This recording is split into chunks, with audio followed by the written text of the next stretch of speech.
Chapter 8, Reservation. An engineering student stands up to give his presentation at the Human Military University. He's in full uniform, starched to perfection. Although humans are not allowed to serve, they are always ready to defend their communities. Hello everyone, my topic is on the Unified Field Array. The UFA is the modern technical implementation of the unified field theory conceived by Albert Einstein. This showed that electromagnetic radiation, gravity, and even photons can all be used to affect each other, furthermore manipulating space-time. This was first tried in Earth year 1943 on a battleship called USS Eldridge. The ship was said to disappear and travel through time. These rumors could never be substantiated or duplicated. Today, the UFA manipulates space-time with great success. We can travel between stars in a matter of days instead of centuries or millennia that normal propulsion would take. Today, the human government will meet with Bianca. She will do her best to convince them it is best to side with Jacob. Today will affect all that is planned and already put into motion. Their government is not as flashy or luxurious as the Terrans. There is no budget. There is little decoration and symbolism in the auditorium. This is kept in the hallways to avoid distraction. The seats are simple and built into a sloping surface. A robed woman walks to the podium. Ladies and gentlemen, please come to order. The Prime Minister will allow 30 minutes for Bianca Lanner, representing Meeran, to speak. Bianca steps up to the podium. Good morning. I come as a representative of Meeran and Loman for my friend, Olivia, and I grew up on Loman. Loman has a long history of welcoming all races. Even after the human uprisings, we commissioned a colony. Our relationship with the humans helped us both prosper, and we became close friends. Unfortunately, the Adlet did not return our hand of friendship. Instead, they took advantage of every opportunity to take more. When they knew they could not take by trickery, they used fear. We lived under the threat of terrorism since the Civil War. This threat extended to the Badlands of Meeran. There comes a time when you say, enough is enough, and you fight back.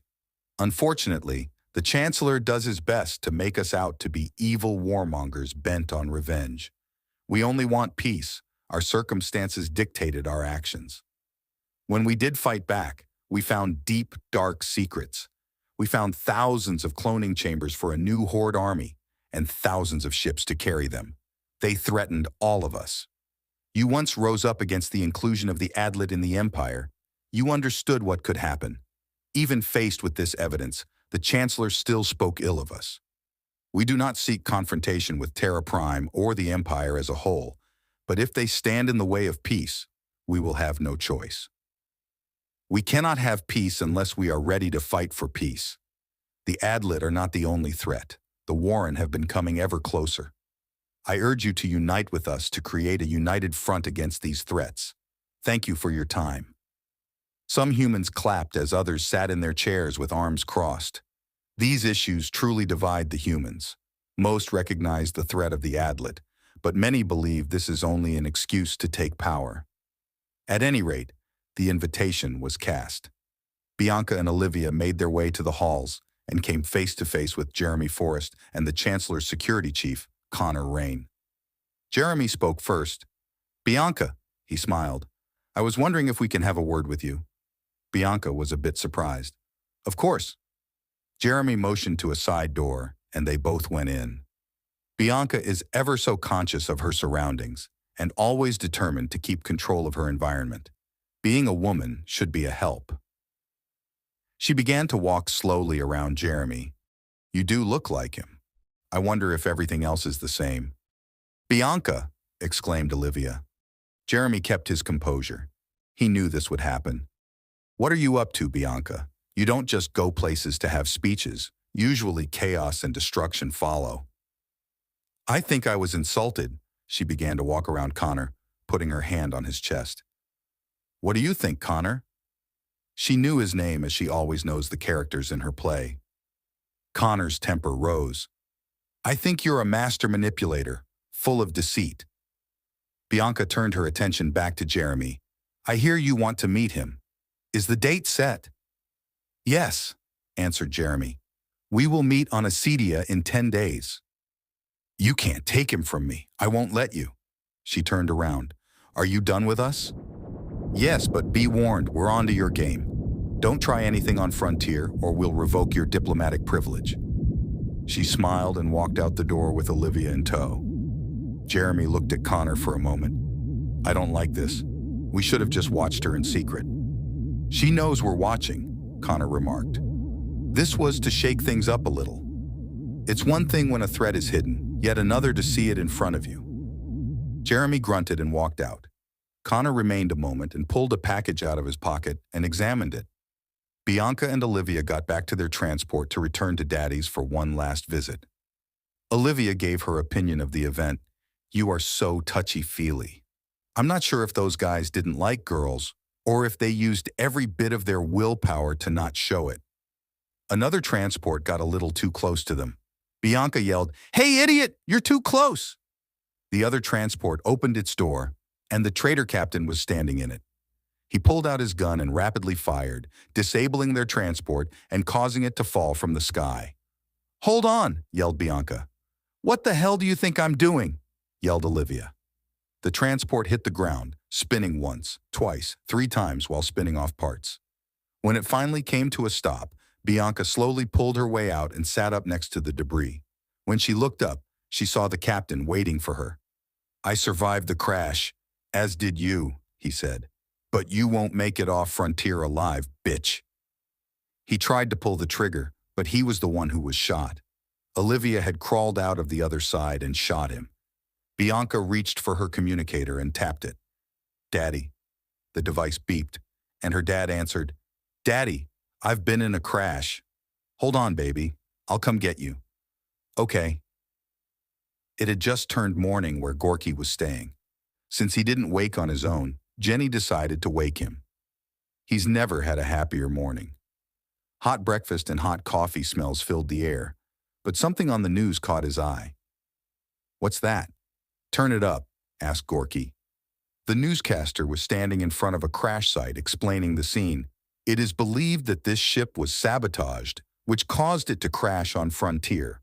The captain survived, but was later ironically killed in a skyway accident, with the Meeran representative Bianca Lanner and Loman representative Olivia Lanner, both of whom have been treated and released from the hospital. They're reportedly staying in the Meeran embassy and refused any requests for information. "Jenny," Gorky pulled a package out of his pocket. "I have to go." "But why?" "I'm sorry, that's my boss. I need to find out what happened. After this job, I promise I'm coming home. I just have a debt to pay." He put the package in her hands. "But if something does happen to me, this will have all you need." Jeremy and Connor were at the embassy trying to gather further information from Bianca. They don't believe it was just an accident. "Now, Bianca, space tracking showed that you were docked with the trade ship the day before." "Yes, we were going to do some trading for emergency food shipments for Loman. It's easier to do business in orbit to avoid VAT taxes and tariffs. We were unable to make a deal, so we called it off. I had nothing more to do with him." "Isn't it kind of strange he came after you after his ship crashed?" "He too was mistaken. He should have spent more time on the maintenance of his ship. Plus, I may have insulted a family member or two. I'm told I have a sharp tongue." Olivia added, "You got that right, smartass." Bianca stuck her tongue out and laughed. Jeremy continued, "At any rate, I'm going to have to ask you to stay on Frontier and away from the reservation until I'm finished with the investigation." He motioned for Connor to follow. "We'll be talking later." They both walked out to their transport. Connor asked, "You believe her?" "Not for a second," Jeremy responded. "She caused that explosion to stop something from happening or to cover something up. I need you to go through the wreckage again and see if you can find any communications devices, something that has payments or transactions on it. In the meantime, we need the embassy watched 24/7. She's a slick one. She may try and get away. I'll contact the spaceport and lock down her ship." "Consider it done. What are you going to do?" "I'll see what I can find out about our dear captain. Maybe his client list can answer something." Meanwhile, inside the embassy, Bianca was livid. "How dare they tell me to stay put like a little lapdog?" "Well, look what you did," responded Olivia. Bianca responded with a cold stare, but this did not last long between such close friends. Her communicator chirped. Gorky left a message. What's it say? He has the ship secured, but we need a little diversion. Not too long after that, Laura and Frank walked in. Well, if we got our own transport, we wouldn't have to exchange so many credits, Frank said sarcastically. Bianca smiled and said with a long, drawn-out voice, We found our diversion. She walked out to meet Laura and Frank. Hey, Laura. Frank, nice to see you again. Having fun on your anniversary? We would if we had our own transport, sharply answered Frank. Cool it, Frank. We don't need a transport, responded Laura. Bianca quickly picked her words and responded to Frank. I have some pull at the embassy. I can get you the transport I came in on. Oh, really? That would be so awesome, said Laura excitedly. See, Frank? It pays to have a level head and be friends with everyone. Grunt. Just let us walk out there with you and we'll hand you the keys. They all walked out together with an umbrella open, hiding Frank and Laura, but allowing Frontier security to see her and Olivia. As Frank and Laura got in the car, Bianca shifted the umbrella to hide her own face and quickly ran inside unseen. Frank took the controls and lifted the transport into the air and sped off. Frontier security took off after them. They took the bait, she said in the drawn-out voice again, almost singing. She sent her message back to Gorky that she's ready. Frank and Laura drove down the city square to see the sights. They were obviously driving like tourists, but something was bothering Frank. I think we're being followed. Why would someone want to follow us? Snapped Laura.